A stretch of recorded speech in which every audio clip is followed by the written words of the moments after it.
August 5th, 2023. Welcome back to the Figure Four Podcast. My name is Doug. SummerSlam is upon us, and here we go. We've got our predictions. We're set to roll. We hope you guys enjoy the show. All right, Roman Reigns, Jey Uso for the title. Again, I don't know where this is going to go. They've done it before. I'm still saying, as cool as the whole storyline is, it's like we talked about last night, Jey Uso is not the guy. I don't think it is. I don't think they're going to take this run and they're going to end it for Jey Uso to hold the belt for a couple of months. Then eventually he's going to lose it back to Roman because there's no one else out there that's the man right now. Yep. Jimmy is going to be involved in this somehow. You said last night you can see Jimmy turning on Jey. Yep. And I can see it too. It would be a cool story if he turned and then he goes back with the bloodline. And then Jey is kind of on an island all his own. I'm going to go with Roman. It's obviously not going to be a clean win. Very least Solo is going to get involved. Yep. Very least. The wise man is just going to look fat and hold the belts. Yep. That I'm going with Roman. If Jey does win by some miraculous decision, it's going to be a count out or a disqualification or something like that. Yep. My thoughts. Yeah, I think it's going to be a schmoz. You said a count out or some disqualification. Something's going to happen. There is going to be interference. I'm not going to be surprised, and like I said last night, I'm not going to be surprised if Jimmy shows up. And basically, he plays into what Roman's been saying.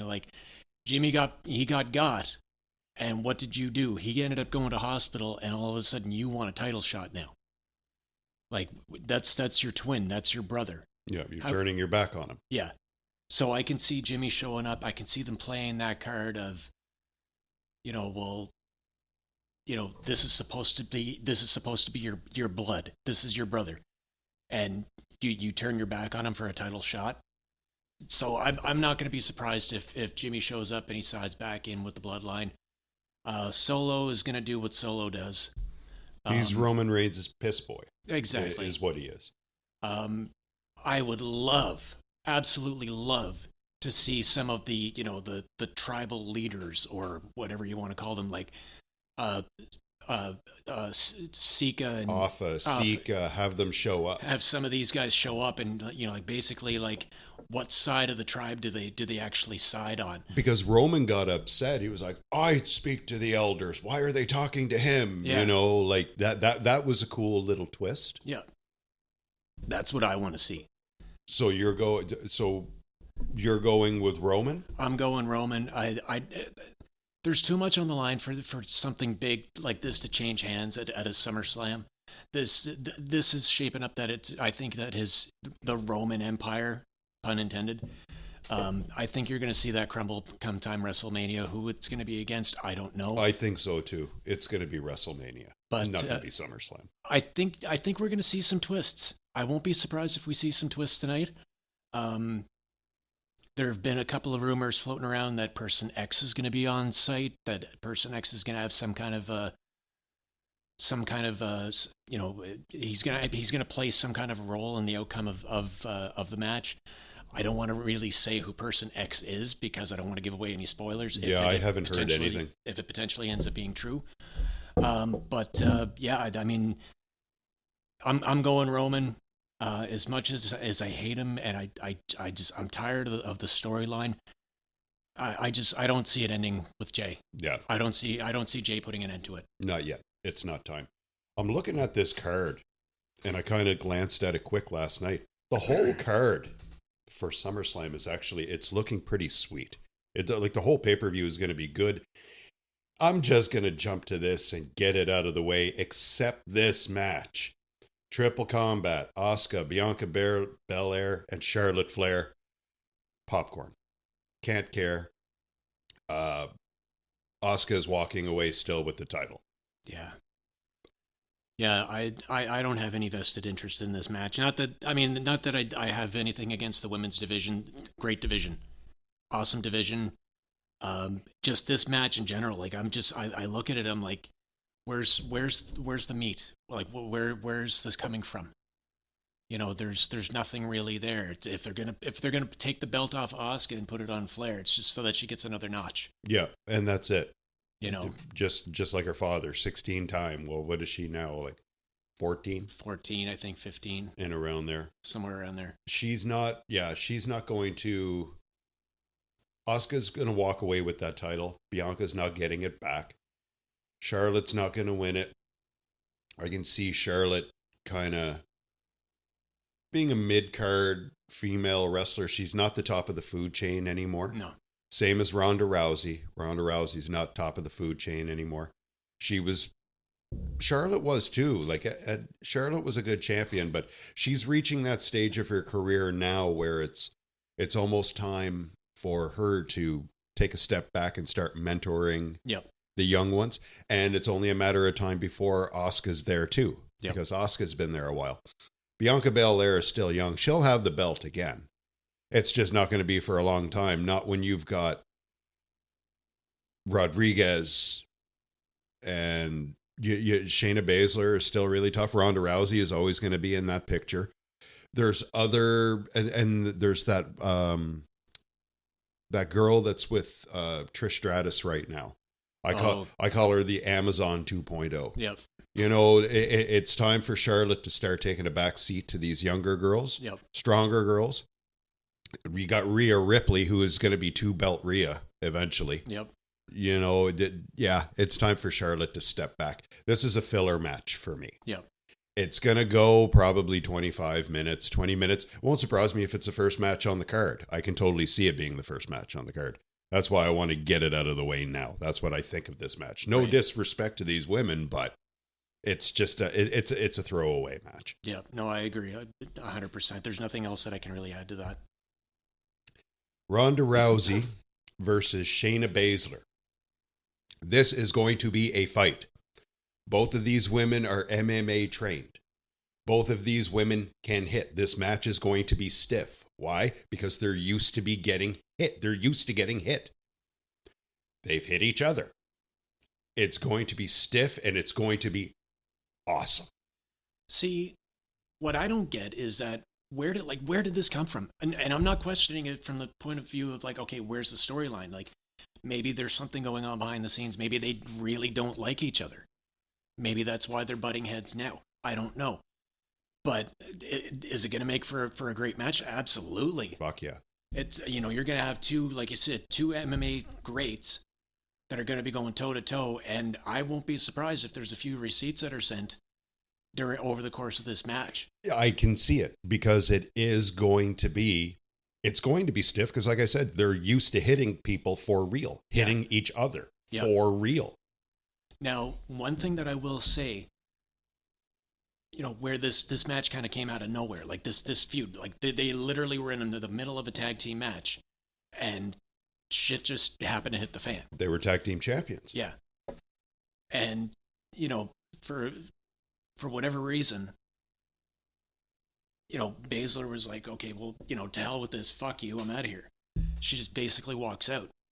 And, they've been trying to tell the story, like, over the course of the last 2 weeks between Raw and SmackDown, by interviewing each one individually. And Shayna was like, Ronda invites you into her house and, it's great. Ronda's such a good person. And the only thing is that you have to be her whipping boy or, her wrestling doll or whatever, someone that she can practice beating up on. Yeah. I'm looking forward to it. I think I can't pick a winner. If I had to pick a winner, I'm going to say I think Baszler's going to win this one. I think Ronda's time has come. I think not necessarily in terms of fighting in general. I think Ronda's WWE time has come. Yeah, I kind of get that. Baszler has been I've always liked Shayna Baszler. It looked at one point she was going to get a pretty good push. Yeah. And then they just kind of squashed it. Like when she was stepping on people's wrists or their elbows or whatever they were doing. But that was over a year ago. Yeah. And putting her and Rousey together, totally get it. I mean, Jesus, they could hold on to those tag team titles in the women's division as long as they want. Who's going to beat them? Yep. Nobody. But I think Shayna's time is now. And yeah, it's Ronda's got a, you're not the baddest bitch in the world anymore. Like, as tough as she is, and even with her training, and it's believable that she could whoop any woman, put her in the ring with Rodriguez. Yeah. Not going to be a good day. She's just too big and too strong. And I think it's time for WWE to start showing, like, yes, she's a dangerous woman, but she's also human. Yeah. With the caliber athletes that they're bringing in. Yeah. Okay, now not Seth Rollins. Ricochet and Logan Paul. This is going to be awesome. Like I said, I'm really impressed with this year's SummerSlam. The whole card, like I said, aside from that triple combat, is going to be really, really good. Ricochet and Logan Paul, I know he's a douche, and you can tell he's just a jackass in real life, but I'm going to keep singing his praises because I've never seen someone take to wrestling like he has. Like, he's all in, and he's starting to get big. Like, he was on the other night. His arms are getting huge. And the guy can fly. Ricochet is going to make him look like $1 million, but Logan Paul, he's an arrogant cunt. But he comes across, you want to punch him in the face. You want to see him get his ass kicked. But he can fly. He can sell. I'm going to keep singing his praises until he shows me that I shouldn't anymore. For a guy that's still, and I've said this in the past, that has a handful of matches, he's taken it to it. He's a natural. And he actually digs it. You can tell he digs this. Puts his body on the line. I'm going to go with Logan Paul to go over on Ricochet. That's an interesting pick. And you said it a long time ago, man. Those guys that get in front of the mic, they work the crowd, and you tune in to just see someone kick their teeth down their throat. They're doing their job. Yes. And you hit the nail on the head. Like, I would love to see nothing more than someone just show up and drive this guy's smile so far down his throat that he's shitting out his own teeth. Is he athletic? Absolutely. I'll go back to the Rumble. Yeah. Him and Ricochet meeting mid-air. Yeah. Like right above the ring. That still just blows my mind. That's still, even Adrian was amazed at that. Like, I'll go back from time to time just to look that up. They're like, yeah, let's do it. You ready? And just like mid-air collision, smack. Yeah. And I won't be surprised if we see something short of that again tonight. It's going to be high flying. Oh, it absolutely will. There's going to be moves where you're just going to be like, how the fuck did they pull that half a daiquiri twist out of their ass? Fucking half a daiquiri twist. Like, we're going to see moves that we probably haven't seen in years. We're probably going to see moves that we've never even seen. Yeah. High flying moves. As much as I want to give Logan Paul credit, and like you said, man, he's taken to this like a fish to water. Yeah. He is a student of the game. He's learning it. He knows how to work the mic. He knows how to work the crowd. He's comfortable in the ring. He's comfortable in himself. Extremely comfortable. I gotta go with Ricochet, just for the simple fact that he's been in it longer. At least it seems like he's been in it longer. Oh yeah. He carries himself with a little bit more professionalism, and he likes to make himself look good, but at the same time, you can tell he tries to make the other guy look safe. I'm glad you brought that up, because when they showed that clip Monday night about that midair collision at the Royal Rumble, they slowed it down, and you could actually see Ricochet when they collided and they were going to the mat. Ricochet, you had to watch for it, but Ricochet actually grabbed him and held on to him when they were falling. Yeah. So yeah, I get what you're saying with the professionalism and like trying to be safe, but he's the journeyman as well. Yeah. That's kind of his job with Logan Paul because he's still a greenhorn. Yeah. Which is sad. If Logan Paul did this full time instead of like kind of part time, imagine what he'd be like. Oh my God. But you're going Ricochet, okay? Yep. You know what I'd love to see? An all out, like you said, it's going to be high flying, and you're going to see moves you've never seen before. I'd love to see it get dirty too. Like, I'm going Logan, you're going Ricochet. I'd love to see it end in a double disqualification where they just lose their shit on one another. Because you can almost like see it coming, right? Like they're kind of taking cheap shots at each other. There's tension. Yeah. There's definitely tension. And especially too where Ricochet's girlfriend or fiance, she's the ring announcer. The ring announcer, yeah. And Logan Paul's already like, how's it going to feel whenever your lady has to say, and the winner of the match is Logan Paul? How's that going to feel? Like, get those little digs. I actually thought he was taking that in a completely different direction. So did I. I'm like, dude, you got to keep it PG. Honestly, I was waiting for it, and I was like, come on. And then when it didn't happen, I was kind of like, fuck. Yeah. Okay, so you're going Ricochet, I'm going Logan. Seth Rollins versus Finn Balor. This is going to be another fantastic match. First of all, I'm going to say I think I'm going to go Finn Balor. I think Finn Balor is going over just because, first of all, he deserves it. Yep. The first ever WWE champion, you have that belt 24 hours and you have to hand it over. It's the only world title he's had in all the years he's been in WWE. 7 years, man. Aside from that, with the crap that's going on within the Judgment Day right now, and Damian holding that briefcase, him going over on Seth Rollins just makes sense. Because this is the way, and we talked about it forever, this is the perfect way to start disbanding the Judgment Day. Yep.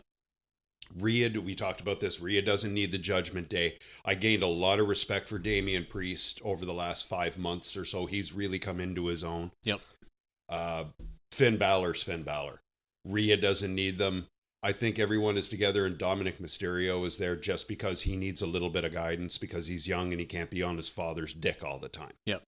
But I'm going with Finn.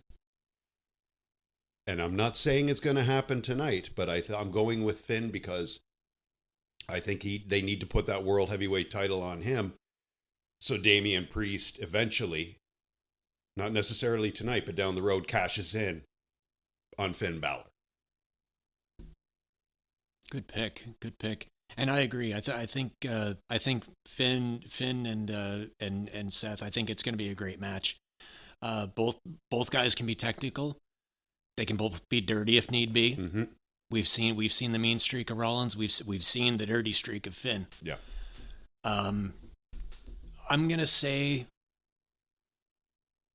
I won't be surprised if they beat the living absolute tar out of each other. Because I mean, we've talked about it like off mic, just kind of through text and off the cuff, where it's like like Seth, he's a fighting champ, but man, he's hurt.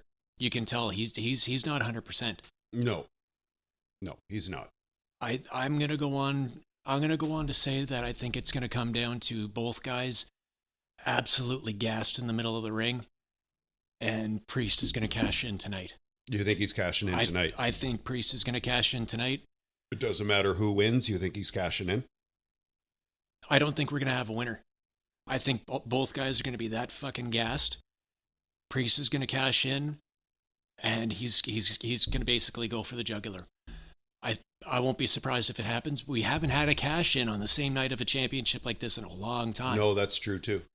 So I think Priest cashes in. It's going to end up ruining Finn's chance at the title, and that's just going to be another rift within the Judgment Day. That's why I'm liking the storylines right now in all of these matches, because they can go either way.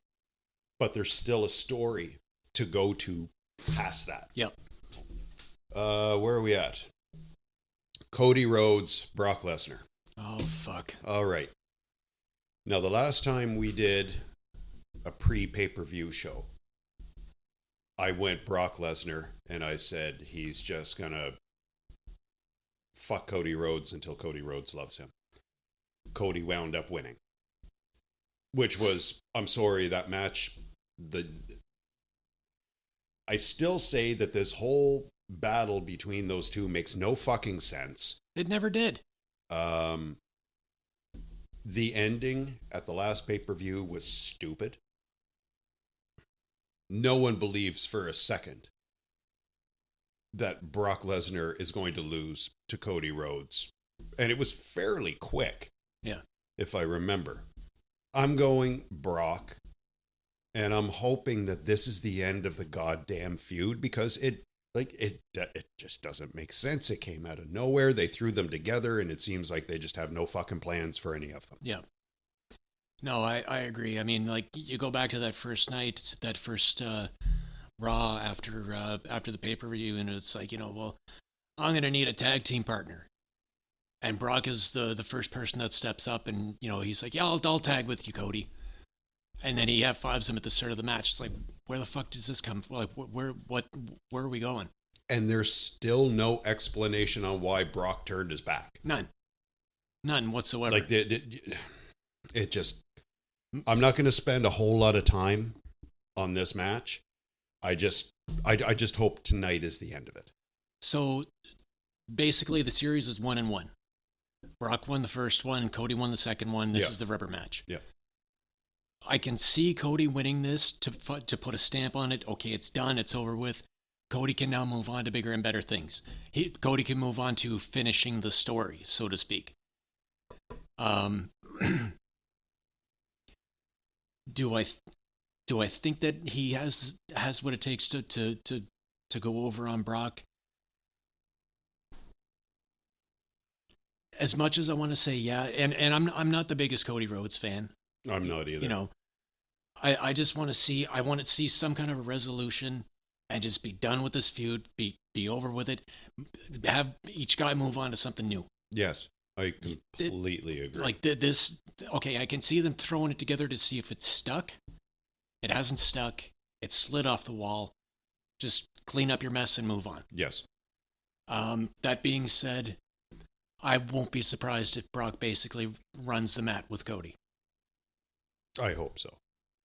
That's all I'm saying about that match. It's going to be good and it's going to be entertaining, but it's just like, fuck, get it over with, because it makes no sense. Yep. Austin Theory and Escobar. Is this a United States Championship match? I believe it is. It is. I think I'm still going to call him John Cena 2.0. He's kind of cooled off a little bit over the last few weeks, but I'm going to go Theory. The LWO, as cool as it is to have them back, like another little faction, they're not ready for gold. Theory is still rising in the company, and to take the US title off him right now just doesn't make any sense. I'm still kind of surprised that when he won that tournament to get the US title match, maybe they see something in him that I don't. That's why they work there and we're sitting here. But I don't. He's a good athlete, and I like the LWO thing, but I don't see the push, especially when it's not. And I'm sorry, it's not going to go anywhere. No. Like I said, I'm going with Theory tonight. His star is still on the rise there. John Cena 2.0. It's going to be an entertaining match. Theory is not a high flyer. He's not a bad mat wrestler. His shtick is just to piss the crowd off. Yep. And he's very good at that. Escobar is going to put up a good fight. He's going to take to the air a few times and stuff. But in the end, I think it's going to be Theory. See, if it came down to Ray that ended up winning that tournament, that would have made more sense. But Ray got hurt. Yeah. Ray ended up coming down with a concussion or something like that, whiplash. Yeah, I mean, Escobar, great wrestler, high flyer. Nothing but respect for him, but I don't see him beating Theory for the belt. on the other side of that, I don't. It almost it kind of feels like they don't know what to do with Theory right now. He's been Yeah. basically kind of sitting by, just go back to Monday Night Raw when he was sitting up in the stands watching Escobar and Mysterio, Yeah. sitting back eating popcorn. Like that's basically what he's been doing for the last 2 months. It's like they don't know what to do with him. I don't know if it's just that the competitive rank for the U.S. title, maybe there's just not enough talent there. I don't know. For that U.S. title, yeah, I kind of agree with you. Like they could take other guys in. Like there's always anyone like with Sheamus and his little faction. Yeah. But it's just basically they're fillers. Yep. There's no one there legitimately to take that U.S. title off of Theory right now. Yeah. Because he's the best of the best right now. If it, I mean, let's face it, it's a mid card title. Yep. And he's the best of the mid card. Yep. It just doesn't make any sense to put the title on someone else when his star is still on the rise. It delegitimizes the U.S. title. Yep. And Theory. So that's part of the reason why I'm going with Theory, because okay, yeah, cool, you got a title match, you won a tournament, but I think you won the tournament because the guy that was supposed to win it got hurt. Yep. And putting the U.S. title on Rey Mysterio, totally get it. Yep. Putting it on Escobar makes no sense. No. That's why I'm going with Theory. Yep. Gunther and Drew McIntyre for the Intercontinental Championship. This is going to be a fight. Yes. Both guys are stiff. Both guys are not scared about getting hit. Nope. This is going to be a fight, but I am going to say this. I'm going with Gunther because he's on the verge of breaking the Honky Tonk Man's longest Intercontinental title streak. I think WWE wants something new to talk about. They keep bringing up for 5 million years, Roman Reigns has been world heavyweight champion. They need something different to talk about. And I think when you look at the people that have held that Intercontinental Championship, whether it's Bret Hart, Razor Ramon, Kurt Hennig, your longest reigning fucking champion may as well have been Brutus the fucking Barber Beefcake. The Honky Tonk Man.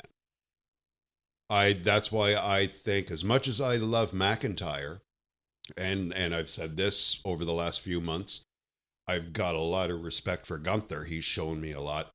I think just because he's so close to Honky Tonk Man, he's going to break that record. And then down the road in the next month or two, he'll probably drop the title to Drew McIntyre. Yeah. My pick. And I was thinking about this the other day, and you had sent me something about how, he's on the verge of beating a Honky Tonk, and I'm like, Honky held the belt for that long? And I was thinking about it, I'm like, well, I guess the reason that we didn't really notice it is because, we didn't have as many shows on TV as what we have now. That's right. Guys making TV appearances where it's like, Jesus, this guy's still the champion? Where, like, back in Honky's day, it's like, you went from pay-per-view to pay-per-view to pay-per-view. It's like... That's right. Okay, so he's the Intercontinental Champion at Royal Rumble. He's still the Intercontinental Champion at Mania. He's still the Intercontinental Champion at SummerSlam. It wasn't constantly thrown in your face and shoved down your throat. That's right. I can see them wanting to surpass that. At the same time, I think Drew. I think he's put in his time. I think he's cut his teeth. I think he's proven that he's worthy of carrying a title. Absolutely is. I mean, he's a former world champion. Yeah. Right. Having said that, there's going to be interference from the rest of Imperium. Drew's not going to have anyone there to back him up. Wouldn't surprise me if Sheamus and his boys came out. Wouldn't surprise me, but you never know. You never know. That also wouldn't make much sense either. No. I mean, right. they haven't really run the roads the last while, for the last couple months. As much as I want to see Drew win, I'm going to go with Gunther. just for the simple fact. I mean, he's impressed me. Go back over the last couple months, man. The weight that he's dropped, the way that he has committed himself to the ring. Look at what he did in the Royal Rumble. Yeah. Alone. Yeah. So yeah, I gotta go with you on that. I'm gonna go with Gunther. I think Drew's time is gonna come. It's just not gonna be tonight. No, absolutely not. Completely agree. Okay, the SummerSlam Battle Royal. Jabroni Drive. Okay. Do we have to? I looked, when we watched SmackDown last night, I didn't even, I totally forgot there was going to be a Battle Royal. And I see LA Knight in there. And who else is in there? Literally jabronis and curtain jerkers. Yep. LA Knight's got to be the favorite, but now there's rumors that his kind of push, the fans love him, kind of came out of nowhere. I didn't get it at first, but he is entertaining. He's got to go over. Who else are you going to give this win to in that Battle Royal? I mean, I was looking at some of the guys. I mean, like, you've got AJ Styles. He's been around the block. He's had his fair share of wins. You look at, I think there's a couple of other guys from the OC that are in this Battle Royal. And again, like, why a 25-man? Like, why not even it out at 30? Yeah. What does the winner get? Like, that's the thing. Like, it's got to be, like, is it a pre-show or is it going to be actually part of SummerSlam? I have no idea. They literally, to me, and this is just to me, it feels like they dropped this on us within the last 2 weeks. Yeah. There was no real hype or ramp up to it until last Monday when LA Knight got up to Pearson. He's like, you've got Sheamus and the Brawling Brutes that are going to be in this Battle Royal. When yours truly should be the one that should be, spotlighting this thing. That's right. And I'm like, Battle Royal? What the fuck is he talking about? But I mean, I don't know the purpose of it. It doesn't make. There's got to be something on the line for it. Yeah. I mean, you like, and again, the Royal Rumble has kind of ruined this because you win the Royal Rumble, you get a title match. Oh, the cat's doing something. There's got to be, like, it's almost like it's just okay. Well, we have a bunch of talent that aren't in any real big storylines, so let's just throw them in the ring and have a Battle Royal, and it doesn't mean anything, but hey, it fills time on pay-per-view. That's basically it. Basically it. There should be something, but I mean, again, there's got to be a brainchild behind it because and I'll say it again, we're here and they're there, right? But it's one of those things that there's no rhyme or reason for it, but LA Knight, like I said, he's got to go over. Now, what they're going to do with him, I don't know. He wasn't supposed to get over, but he got over. He's 40 years old, so he's a veteran. What if they're going to do something with him and make some money off of him? You've got to do it basically in the next couple of years. Yep. And maybe they know there's no super long-term plans for him. Yep. And maybe that's why the rumors are they're going to kind of change his character a little bit or pull back on the reins and not expose him as much. But it's the fans. Like, the fans are telling you what they want. Yep. And if Miz wins this fucking Battle Royal, I swear to God, and especially if it's on a pre-show, I will never watch another pre-show again. That's it, folks. Another episode in the books. Thanks for tuning in. My name is Doug. See you next time on the Figure Four Podcast, and enjoy SummerSlam.